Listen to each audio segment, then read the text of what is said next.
Quand vous allez dans votre magasin de bricolage habituel, vous avez déjà eu sûrement ce moment de solitude dans le rayon quincaillerie, qui est plein de vis en vous posant la question de quelle vis ai-je besoin. C'est pour cela que nous allons vous montrer quelle sorte de vis il y a et desquelles vous allez avoir besoin. Donc la première chose que nous voyons aux vis, ce sont les têtes. Celle-ci est une tête non fraisée. Celle-ci se pose sur la surface du bois et qui dépasse au-dessus. Puis vous avez les têtes fraisées, celles qui se mettent le long du bois. Donc comme vous voyez, elles sont complètement aplaties. Et naturellement, vous avez donc encore une en plus. Celle-ci ne se fraise pas automatiquement. Il y a, si vous regardez bien, autour de celle-ci, il y a des fines petites rainures sur les côtés qui se fraisent un trou dans la planche, alors qu'une vis normale ne l'a pas. La première chose que vous voyez aux vis, ce sont les têtes. Vous pouvez suivre à la caméra, vous allez voir que ceci est une croix simple. Et naturellement, l'embout aussi est simple. Donc ici, il n'y a rien, c'est juste une simple rainure. Les placer ensemble. Et pour voir la taille exacte de vos vis, souvent c'est marqué aussi sur vos emballages. Vous avez les posidrifs. Comment on voit la différence? Il y a deux croix l'une dans l'autre. Vous voyez que quand je tourne, il y a une petite ligne qui s'apparaît. La même chose à l'embout même. Vous avez une deuxième croix intercalée dans l'embout. Ceci, de nouveau, vous les placez l'une dans l'autre, qui permet une plus grosse prise. Et ce qui est nouveau dans le marché, mais déjà depuis quelques années, mais qu'on utilise de plus en plus, ce sont les embouts étoilés, ou plutôt dit un Torx. Le Torx se prononce avec un T et puis le chiffre. Et vu qu'il y a 6 embouts de prise, il y a plus de puissance pour visser. Dans toutes les vis, nous avons des vis universelles, des vis à bois et des vis à métaux.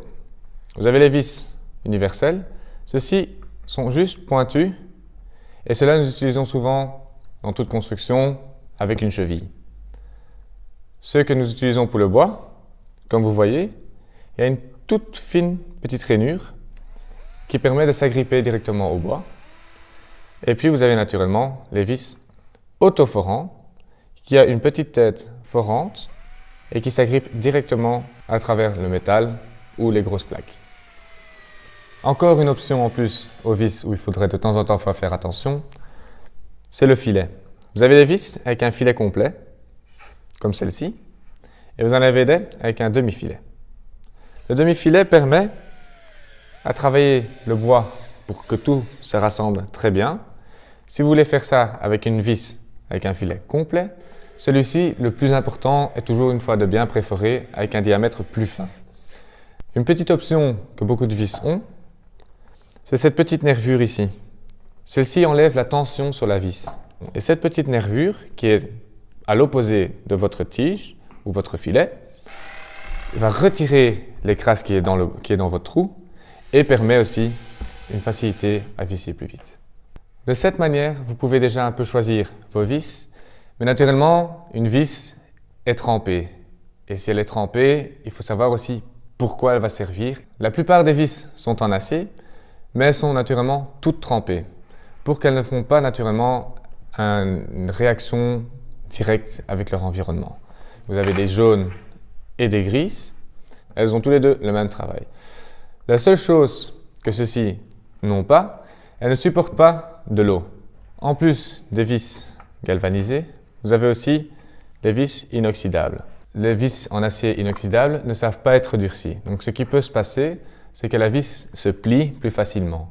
Mais on peut toujours les utiliser à l'extérieur, aussi bien au contact direct de la pluie et de l'humidité. Et en plus de tout ça, c'est que celles-ci supportent les acides tanniques. Le bois peut lâcher certains acides tanniques qui va attaquer la vis, qui va préparer une corrosion et qui va affaiblir votre vis. Dans le rayon, vous allez aussi voir la vis noire. Qu'est-ce qu'est une vis noire? La vis noire est une vis phosphatée. Vous allez voir, ces vis noires sont des vis en acier, comme les toutes, mais le problème qu'il y a, c'est que l'acier, ça rouille au contact de l'eau. Quelle eau? L'eau qu'on utilise pour mélanger le plâtre, pour pouvoir faire les finitions dans le plâtre. Mais naturellement, on n'a pas envie de voir les taches, donc on utilise ces vis-là. Si vous auriez utilisé des simples vis universelles, à ce moment-là, après quelques temps, vous auriez vu un genre de colorant de rouille à l'extérieur. Vous allez aussi voir sur les côtés, il y a une doublure. Cette doublure-là va permettre au fait, au carton, des plaques en plâtre, ça va permettre au fait, de se plier un peu pour éviter qu'il y ait de l'eau qui pénètre directement dans la plaque. La vis dépend toujours de votre ouvrage. Votre ouvrage, maintenant par exemple, si vous placez une terrasse, vous avez la vis spécialement conçue pour le bois dur. Si maintenant vous allez prendre une vis universelle qui est comme celle-ci, nous utilisons toujours celle-ci avec une cheville pour éviter naturellement que ça ressorte du mur. Et puis vous avez la vis MDF, c'est celle-ci. Elle est beaucoup plus fine comparée aux autres. Pour quelle raison? Pour qu'elle sache travailler le MDF plus facilement. Mais vous allez voir, au bout, vous avez une fine petite pente. Celle-ci permet de préforer son trou, donc ça évite le préforage. Et en même temps aussi, vous allez voir une petite fine couche verte. Ça, c'est une petite wax qui permet de travailler lentement et qui freine aussi votre travail pour éviter que votre MDF ne se fende. La construction et la vis dépendent aussi surtout de la taille de votre construction. Au plus lourd la construction, au plus lourd qu'il faut prendre les vis. Ici, vous en avez une qui ressemble très fort au tire-fond, sauf que le tire-fond finit en bout avec un écrou. Celle-ci est plus facile à utiliser. Pourquoi? Si vous avez une visseuse chez vous, ou même un tournevis Torx, il suffit de visser plus facilement. Si vous avez besoin d'une clé, sinon pour toujours monter. Ce qu'elle fait aussi, c'est rapprocher deux planches l'une contre l'autre grâce au corps qu'elle a ici et la largeur de la tête. Donc vous allez voir ici, la tête est beaucoup plus large. Elle donne environ 6 à 8 mm au-dessus de la surface de votre planche. Ce qui est aussi pratique, c'est que celle-ci, on sait aussi toujours utiliser pour des isolants. Donc vous placez votre isolant et grâce à la rainure qu'il y a ici, elle repousse au fait l'isolant plus droit pour éviter qu'il reste agrippé. Naturellement, vous allez voir, il y a aussi la pointe qui est devant et celle-là permet aussi de ne pas préforer, donc qui dit aussi pas préforage et on gagne du temps. Donc les vis ont aussi une classification, surtout les vis inoxydables. Les classifications, vous les retrouvez sur les coins. Maintenant, naturellement, si vous ne savez pas comment fonctionnent les classifications, vous pouvez toujours le demander à vos revendeurs de bois, ils savent toujours vous aider. Mais sachez que la classe A est quand même plus élevée qu'une classe C et la classe A2 est plus basse qu'une A4. La A4, par exemple, c'est une classification qu'on utilise au contact de l'eau, mais malheureusement, l'eau peut être partout la même, sauf du côté de la mer, celle-là elle est beaucoup plus saumâtre et celle-là attaque beaucoup plus vite votre vis, donc à ce moment-là, il faut changer de classification. Après avoir vu cette émission, quand vous promenez dans votre magasin habituel de bricolage, vous seriez presque maître dans vos vis. Vous pourriez choisir laquelle vous avez exactement besoin, si c'est pour intérieur ou extérieur, la différence entre une inoxydable et une en acier, et naturellement voir lesquels modèles vous avez besoin. N'oubliez surtout pas que vous avez les vis universelles qui s'utilisent seulement avec des chevilles.